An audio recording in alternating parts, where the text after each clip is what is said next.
Hi everyone guys, आज मैं story start करने से पहले आप लोगों से कुछ कहना चाहती हूँ। अगर आप लोग वीडियो वॉच करके वीडियो में ज़्यादा लाइक नहीं करोगे और कमेंट नहीं करोगे और चैनल छोड़कर आप लोग चले जाओगे तो मेरा मन कैसे करेगा कि आप लोगों के लिए मैं न्यू स्टोरी बनाऊँ। इस चैनल पर एवरीडे वीडियो अपलोड करने के बाद भी आप लोग चैनल छोड़कर जा रहे हो और वीडियो को ज़्यादा लाइक ना करने की वजह से वीडियो में ज़्यादा व्यूज़ भी नहीं मिलता है, क्योंकि यूट्यूब को ये लगता है कि अगर इसमें ज़्यादा लाइक नहीं है तो इसका मतलब है ऑडियंस को ये अच्छा नहीं लग रहा है, इसलिए वो वीडियो को आगे तक पुश नहीं करता, चैनल गिरता ही जा रहा है। आप लोग ही बताओ, अगर मेहनत करने के बाद भी ऐसा हो तो कैसा लगेगा। ये सब देख देख कर मोटिवेशन पूरी तरह से गायब हो गई है। अब प्लीज़ आप लोग वीडियो को ज़्यादा से ज़्यादा लाइक करो, ओके, और चैनल को सब्सक्राइब करो जो भी सब्सक्राइब नहीं कर रहे हो वीडियो वॉच करने के बाद भी। अब चलो स्टोरी को स्टार्ट करते हैं। जंगकुक अपने सामने डॉक्टर के रूप में गोल्ड माफिया बॉस ताइयांग को देखकर बहुत ज़्यादा घबराया हुआ था। हॉस्पिटल के केबिन में अजीब सी खामोशी छाई हुई थी। जंगकुक का दिल इतनी तेजी से धड़क रहा था कि उसे अपनी ही हार्ट बीट साफ सुनाई दे रही थी। वो बार बार अपनी नज़रें चुरा रहा था, जैसे ताइयांग की आंखों में देखने की भी हिम्मत ना हो। ताइयांग अपने गहरे और सीरियस टोन में पूछता है, तुम्हें क्या प्रॉब्लम है और इस वक्त तुम अपनी बॉडी में क्या तकलीफ महसूस कर रहे हो। जंगकुक हल्की सी घबराहट के साथ अपनी उंगलियों को मसालते हुए धीरे से कहता है, डॉक्टर, मुझे स्टमक की प्रॉब्लम है और आप मुझे ज़्यादा पेन फील होता है जब मैं वॉक करता हूँ। ताइयांग बिना अपने एक्सप्रेशन बदले एग्जामिनेशन ग्लव्स पहनते हुए ठंडे लहजे में कहता है, अपने लेग्स को लेग सपोर्ट पर रख दो। ताइयांग के वर्ड सुनते ही जंगकुक की आंखें हैरानी से बड़ी हो जाती हैं। एक पल के लिए वो वही जम सा जाता है। उसके चेहरे पर नर्वसनेस साफ दिख रही थी, लेकिन सामने एक डॉक्टर था और उसे उनकी बात माननी ही थी। गहरी सांस लेकर जंगकुक धीरे से वही किया जो ताइयांग उसे करने को कहा था। ताइयांग प्रोफेशनल तरीके से चेकअप के लिए आगे बढ़ता है।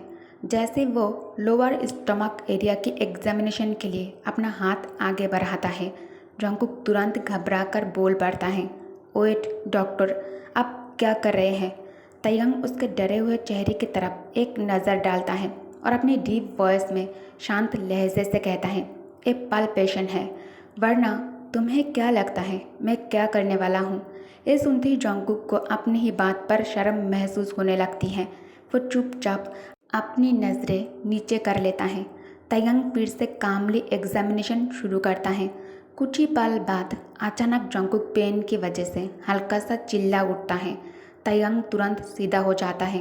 वो एक कदम पीछे हटकर अपने डेस्क के पास जाता है और ग्लव्स उतारते हुए शांत आवाज़ में कहता है, डोंट वरी, कोई बड़ी प्रॉब्लम नहीं है, ये रिसेंट फिजिकल स्ट्रेन की वजह से हुआ है, इसलिए तुम्हें चलने के वक्त डिस्कम्फर्ट फील हो रहा है। जंगकुक धीरे से उठकर बेड पर बैठ जाता है। उसके चेहरे पर अभी भी टेंशन साफ नज़र आ रही थी।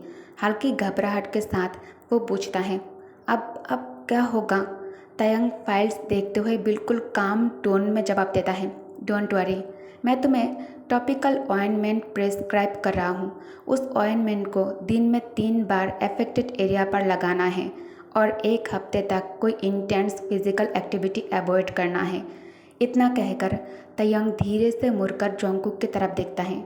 जंगकुक शर्म के मारे अपना चेहरा नीचे किए चुपचाप बैठा हुआ था। वो ताइयांग की तरफ देखने की हिम्मत भी नहीं कर पा रहा था। उसके कान तक लाल हो चुके थे और वो बार बार अपनी उंगलियों को बेचैनी से रब कर रहा था। उसकी नर्वसनेस को देखकर ताइयांग धीरे धीरे चलकर उसके पास आता है। दोनों हाथ बेड पर रखकर वो हल्का सा उसके तरफ झुकता है और अपनी डीप ओशन आइज से सीधा जंगकुक के आंखों में देखते हुए गहरी आवाज़ में कहता है, समझ गया, आप मेरी बात को रिपीट करो। जंगकुक धीरे से नज़र उठाता है। एक पल के लिए उसकी और ताइयांग की आंखें मिलती हैं, फिर वो शर्म से दोबारा नज़रें झुका लेता है और धीमी आवाज़ में कहता है, ऑइंटमेंट को दिन में 3 बार अफेक्टेड एरिया पर लगाना है और 1 हफ्ते तक इंटेंस फिजिकल एक्टिविटी अवॉइड करना है। ताइयांग के होठों पर हल्की सी स्मारक आ गई। अपनी हमेशा वाली डीप और काम वॉइस में उसने कहा, अपनी रिकवरी की प्रोग्रेस की फ़ोटो लेकर मुझे सेंड कर देना। मैं देखना चाहता हूँ कि तुम कितनी जल्दी हील हो रहे हो। इतना कहकर तयंग अपनी कोट की पॉकेट से एक आइडेंटिटी कार्ड निकाला और उसे जंगकुक की तरफ बढ़ाते हुए बोला, टेक दिस, ये मेरा कार्ड है।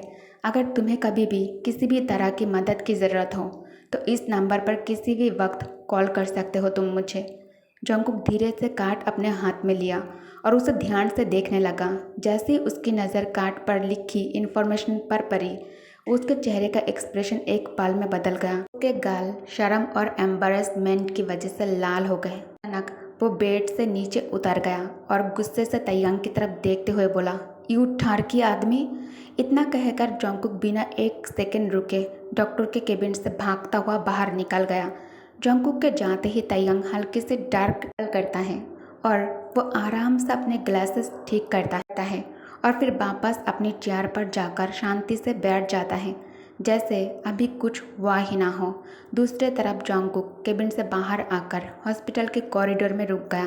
वो तेज़ तेज़ सांसें ले रहा था और अपनी दिल की धड़कनों को नॉर्मल करने की कोशिश कर रहा था। कुछ पल बाद उसने दोबारा तयंग का आइडेंटिटी कार्ड देखा और धीरे से खुद से बोला, डॉक्टर किम तयंग। नहीं, मैं दोबारा कभी इस आदमी से नहीं मिलूँगा। अगर ये दुनिया का आखिरी डॉक्टर भी हुआ ना, तब भी मैं इसके पास कभी नहीं जाऊँगा। ये कहकर उसने गुस्से में आइडेंटिटी कार्ड को फाड़ दिया और उसके टुकड़े को डस्टबिन में फेंक दिए। उसके बाद जंगकुक ने जल्दी से हॉस्पिटल से बाहर निकालने के लिए कदम बढ़ाया ही था कि अचानक उसका फ़ोन रिंग करने लगा। फ़ोन की रिंगटोन सुनते ही उसके कदम वही रुक गए। उसने अपने पॉकेट से मोबाइल निकाला। स्क्रीन पर फ्लैश होता हुआ नाम देखते ही उसके चेहरे पर एक प्यारी सी स्माइल आ गई। जंगकुक तुरंत कॉल रिसीव करके खुशी से कहता है, डैड यू आर बैक। दूसरे तरफ से नामजुन खुशी भरी आवाज़ में कहता है, कुकी तुम्हें पता है आज मैं किससे मिला? मैं अपने बेस्ट फ्रेंड से मिला हूँ। स्कूल ख़त्म होने के बाद तुम सीधा ब्लैक रोज़ रेस्टोरेंट आ जाना, ठीक है? मैं तुम्हें अपने फ्रेंड से मिलवाना चाहता हूँ। जंगकुक ने बिना देरी किए मुस्कुराकर जवाब दिया, ओके डैड। इतना कहकर नामजुन ने कॉल कट कर दिया। उस वक्त नामजुन पहले से ही अपने बेस्ट फ्रेंड के साथ ब्लैक रोज़ रेस्टोरेंट में बैठा हुआ था। कॉल कट करते ही वो मुस्कुराया और अपने दोस्त से बोला, तुम्हें पता है मेरा बेटा बहुत ही अच्छा लड़का है, बहुत वेल मैनर्ड, वेल बिहेव्ड और काफ़ी सेंसिबल भी है। वेट, मैं तुम्हें उसकी फ़ोटो दिखाता हूँ, खुद ही देख लो। My son, he is such an adorable and beautiful young man. ये कहकर नामजुन ने अपना फ़ोन निकाला और जंगकुक की फ़ोटो अपने दोस्त को दिखा दी। फ़ोटो देखते ही उस दोस्त के होठों पर धीरे से एक मुस्कान आ गई और वो दोस्त कोई और नहीं बल्कि डॉक्टर किम तयंग था। जंगकुक की तस्वीर को कुछ पल तक देखने के बाद तयंग हल्की सी स्माइल के साथ सिर्फ इतना कहता है, okay I will wait. Class ख़त्म होते ही जंगकुक सीधा स्कूल लाइब्रेरी की तरफ चला गया था। अगले वीक उसका प्रोजेक्ट सबमिट होना था, इसलिए उसे कुछ रेफरेंस बुक्स की ज़रूरत थी। लाइब्रेरी हमेशा की तरह बिल्कुल शांत थी। सिर्फ पेजेस पलटने की हल्की सी आवाज़ और एसी की ठंडी हवा महसूस हो रही थी। जंगकुक अपनी बड़ी बड़ी डोई आई से बुक शेल्फ पर रखी किताबों के टाइटल्स ध्यान से पढ़ रहा था। कभी वो ऊपर वाली शेल्फ की तरफ हाथ बढ़ाता है तो कभी नीचे रखी बुक्स चेक करता है। वो इतना अपने काम में खोया हुआ था कि उसे बिल्कुल एहसास नहीं हुआ कि कोई उसके पीछे आकर खड़ा हो गया है। अचानक एक जोर का धक्का लगा। जंगकुक का बैलेंस बिगड़ गया और उसकी पीठ सीधा बुक शेल्फ से जाकर टकरा गया। कुछ बुक्स भी हल्की सी हिल गई। उसने घबरा कर सामने देखा। उसके सामने स्कूल का बुली काई खड़ा था। काई के चेहरे पर एक अजीब सी डेविलिश स्माइल थी। उसकी आंखों में मजाक और ताना दोनों साफ दिख रहे थे। वो जंगकुक के बिल्कुल करीब आया और धीमी लेकिन तीखी आवाज़ में बोला, लास्ट नाइट किसी ने तुम्हें नाइट क्लब से बाहर निकालते हुए देखा था। स्कूल में तो तुम सबसे ज़्यादा शांत, डिसेंट और कंजर्वेटिव बनते हो। मैंने कभी नहीं सोचा था कि तुम ऐसे किसी सिचुएशन में भी नज़र आ सकते हो। ये सुनकर जंगकुक का चेहरा एकदम सफ़ेद पड़ गया। उसका दिल जोर जोर से धड़कने लगा। जंगकुक के हाथ हल्की सी घबराहट में कांपने लगे। उसने जल्दी से सिर हिलाकर कहा, काई तुम मुझे गलत समझ रहे हो, ज़रूर कोई मिसअंडरस्टैंडिंग हुई है। मैं वैसा नहीं हूँ। लेकिन काई के चेहरे की मुस्कान और गहरी हो गई। उसने आराम से अपने पॉकेट में हाथ डाला और कुछ कारण से नोट्स बाहर निकाले। उन्हें अपनी उंगलियों के बीच घुमाते हुए वो जोंगकुक की तरफ देखकर बोला, झूठ बोलने की कोई ज़रूरत नहीं है जोंगकुक। जो मैंने सुना है उसके बाद तुम्हें एक्सप्लेन करने की ज़रूरत नहीं। ये कहकर उसने वो नोट्स कुक के शर्ट के पॉकेट में ज़बरदस्ती डाल दिए। जोंगकुक तुरंत पीछे हटने की कोशिश करता है, लेकिन बुक शेल्फ की वजह से उसके पास पीछे जाने की जगह नहीं थी। काई उसके शोल्डर पर हाथ रखते हुए ठंडी मुस्कान के साथ उसकी तरफ देखा, जबकि जोंगकुक के चेहरे पर बेचैनी, डर और बेबसी साफ नज़र आ रही थी।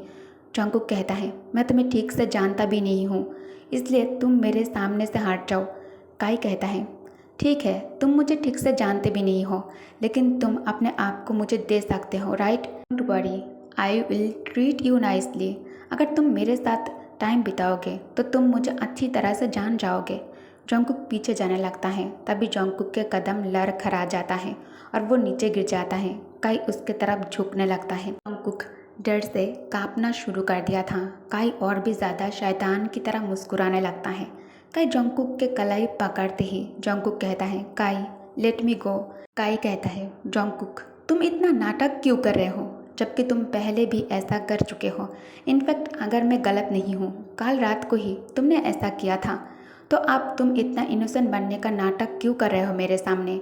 अपना ये एक्टिंग बंद करो और शांति से मेरी बात मान लो। जोंगकुक कहता है, काई जाने दो मुझे, मैंने तुम्हारा कुछ नहीं बिगाड़ा है। लेकिन काई उसे नहीं छोड़ रहा था।